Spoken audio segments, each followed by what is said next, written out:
Óscar de la Renta. Sí. ¿Y su madre es venezolana, dominicana? No, mi mamá, mi abuelo, el papá de mi mamá, y la familia Renta en sí, eran de origen de Puerto Rico. Mi tatarabuelo fundó la ciudad de Ponce. Era apellido Ortiz de la Renta. Está ahí en el ayuntamiento y hay mucha gente con el apellido. Pero entonces el apellido original es de la Renta o Renta. El apellido original es Ortiz de la Renta, pero el hijo de Ortiz de la Renta, del que funda la ciudad, pelea con el papá y se quita el apellido del papá y se queda de la Renta. Ese es el papá de mi abuelo. Mi abuelo entonces se quita el de la y se pone Oscar Renta Negrón, que así se llamaba su compañía farmacéutica, que era muy conocida aquí, porque él tenía negocios en Puerto Rico y aquí. Pero tío Oscar, para darle un sentido más artístico, vuelve y se adhiere el de la Renta. Ah, pero qué bien. O sea, originalmente es de la Renta. Sí. Porque yo me preguntaba, pero usted es Luis Álvarez Renta, no de la Renta. Eso depende de donde yo esté, porque por ejemplo mis amigos en España siempre porque en España me introdujo mi tío, que vivió allá muchos años. Y es una historia muy curiosa, porque mi tío estudiaba pintura con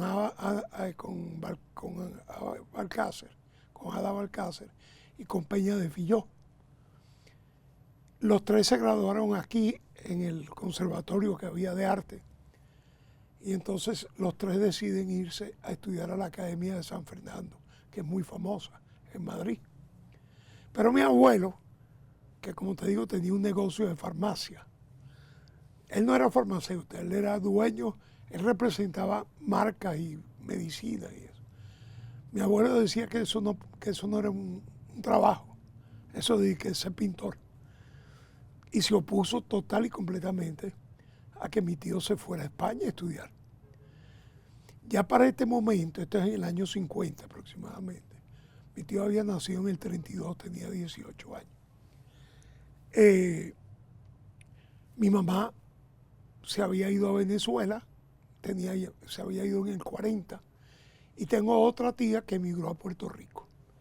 Ambas, mi mamá y mi tía, se casaron con hombres que le fue económicamente muy bien. Entonces mi mamá y mi tía se pusieron de acuerdo para pagarle a mi tío, cubrirle sus necesidades para que se fuera a estudiar pintura, escondido de mi abuelo. Entonces, cada una le mandaba $50. Se recibía $100. Pero lo que muy poca gente sabe es que en España $100 en los años 50 era una verdadera fortuna.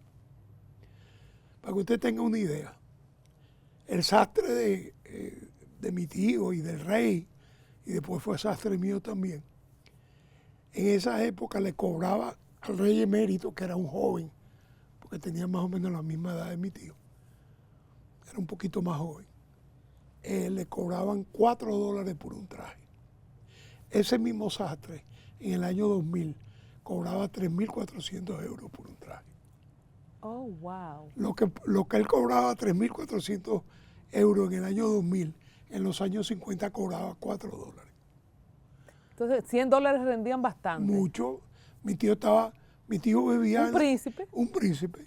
De hecho, ahí tuvo su primera novia, que duró con ella muchos años, que era una condesa rusa, una condesa de verdad, que había emigrado cuando los bolcheviques se posicionaron en Rusia, y vivía en Madrid.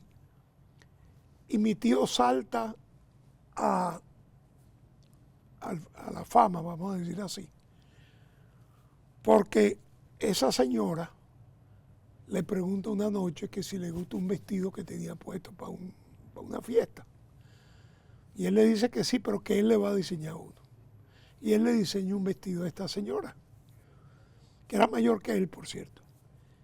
Y ella hace el vestido, y la esposa del embajador de Estados Unidos, el embajador de los Estados Unidos en España, era apellido Biddle Duke. Esos dos apellidos son constitutivos de la creación de los Estados Unidos, porque fueron de los primeros inmigrantes. Los Biddle tenían una de las principales joyerías de los Estados Unidos, en Filadelfia. Y Duke eran los del tabaco, la que estuvo casada con Porfirio Rubirosa. Entonces, esta señora tenía dos hijas, que no me acuerdo bien si cumplieron 15 o 18 años. El asunto que la iban a presentar en sociedad. Y cuando esta señora, era una familia evidentemente tipo Kennedy en los Estados Unidos, cuando esta señora vio el vestido de la señora, le pidió a mi tío que le hiciera los vestidos a sus hijas. Y Life Magazine, que no sé si usted lo llegó a conocer, Life Magazine era una revista mundial con énfasis en fotografía. Era una revista de noticias y de todo, pero era fotográfica, una gran revista fotográfica, la principal del mundo. Y como este señor era una familia tan importante en Estados Unidos, hicieron un reportaje sobre la entrada en sociedad de las dos hijas. Y ahí salieron los vestidos. No, ahí salieron no solo los vestidos, sino que salió una foto, que yo la tengo por ahí guardada, digo, tengo una copia, de mi tío jovencito, muy jovencito, porque no tendría 20 y pico de años como mucho, haciéndole los últimos detalles a los vestidos de las dos muchachas. ¿Y él tenía experiencia anterior? Ninguna. Entonces, ese artículo le dio la vuelta al mundo. Y Balenciaga, que mi tío consideraba siempre que Balenciaga era el verdadero padre de lo que es la moda moderna, de los diseñadores. Balenciaga lo llama y le dice que quiere que vaya a trabajar con él. Y claro, Balenciaga era el monstruo, junto con la francesa. Con Chanel. Junto con Chanel. Entonces, él pensó que él iba donde Balenciaga a ser un príncipe donde Balenciaga. Y Balenciaga hizo lo que él menos esperaba. Lo mandó para el sótano a coser y a cortar tela. Y le dijo, el que quiere ser bueno en esto tiene que comenzar de abajo, porque tiene que saber todo lo que constituye realmente, cómo se constituye un vestido, cómo funciona este tema. Hizo dinero instantáneo Oscar de la Renta, entrando a lo grande. ¿Y tuvo alguna ventaja usted siendo el sobrino y le dijo, mira, acuérdate que mami te mandaba $50? ¿Hubo alguna ventaja de ser hijo de un famoso? De ser sobrino, perdón. Si usted supiera que no, y le voy a explicar por qué. Tío Oscar era el más pequeño. Eran 5 hermanas hembras y él. Mi abuela pensaban que era tifus, aunque ahora quizás era MS. Entonces mi abuela murió muy joven, antes de los 40 años. Y ese fue su último hijo. Entonces cuando ella murió, mi mamá se quedó a cargo. Creo que mi tío tenía 3 años cuando ella murió. Entonces quien cría a mi tío es mi mamá. Para mi tío, mi mamá era su mamá. ¿Y usted era como un hermano? No tanto, porque él me llevaba unos cuantos años, como 10 o más. Él murió con 82 en el 14 y yo tenía en ese momento 64. O sea que me llevaba unos cuantos años. ¿Usted no pudo presumir que tenía un tío famoso? ¿O no le hizo falta? No, déjeme explicarle. Entonces, mi tío, cuando se fue a España, periódicamente nos venía a visitar y se quedaba con nosotros 2 semanas, 3 semanas. Y compartía habitación conmigo. Porque yo tenía una habitación que éramos 2 hermanos, pero hubo uno que se fue de la casa joven. Se quiso ser militar y se fue a la academia militar cuando ni siquiera había terminado el bachillerato. Entonces había una cama libre y cuando tío venía, ahí dormía. Y era muy simpático mi tío, era joven. Y entonces nos caíamos almohadazos y cosas de esas. Y teníamos una relación bonita.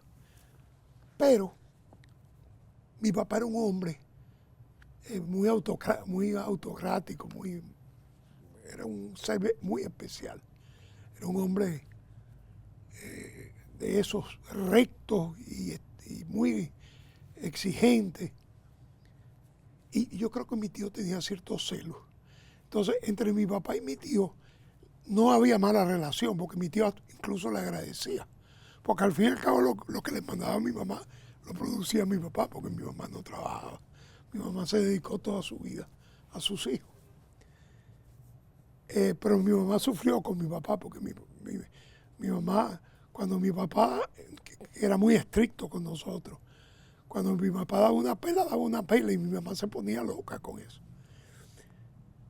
Y entonces siempre tuvieron su diferencia. Entonces mi casa estaba dividida en dos bandos. Los que eran de mi mamá y los que eran de mi papá. Entonces, mi hermano mayor, que todavía vive, gracias a Dios, y yo, que era el más chiquito, éramos de mi mamá. Y mi hermana era los ojos de mi papá. Y el hermano segundo... Y chivateaba. No. Mi hermana era terrible conmigo. Si yo estaba en las piernas de mi papá y llegaba mi mamá, mi hermana me bajaba de una vez. ¿Y el tío a qué bando se iba, el tío Oscar? El tío se iba por el lado de mi mamá. Sin embargo, a pesar, yo más que nadie, porque yo era el más pequeño, entonces yo siempre fui el niño lindo de mi mamá. Y mi mamá conmigo era muy cariñosa, era una mujer muy espiritual. Yo tuve una gran niñez, porque mi mamá era realmente, aquello que dice que la mamá esto, no, mi mamá siempre para mí fue una santa. Y yo siempre fui el hijo de mi mamá. Yo me ocupé de mi mamá toda la vida. Qué bonito. La única tristeza que tengo es que cuando ya me hice un hombre multimillonario, mi mamá se me había muerto reciente. Wow. Porque a ella le gustaba mucho viajar. Y los últimos 5 años de su vida, en el año 76, mi papá y yo tuvimos un encontronazo grande. Y mi papá esencialmente me desheredó, cosa que me hizo mucho bien porque tuve que comenzar solo. ¿Y tenía mucho dinero su papá? Mi papá llegó a tener mucho dinero, sí. Ya en el 85, cuando esto pasó, no. Pero llegó a tener una fortuna importante.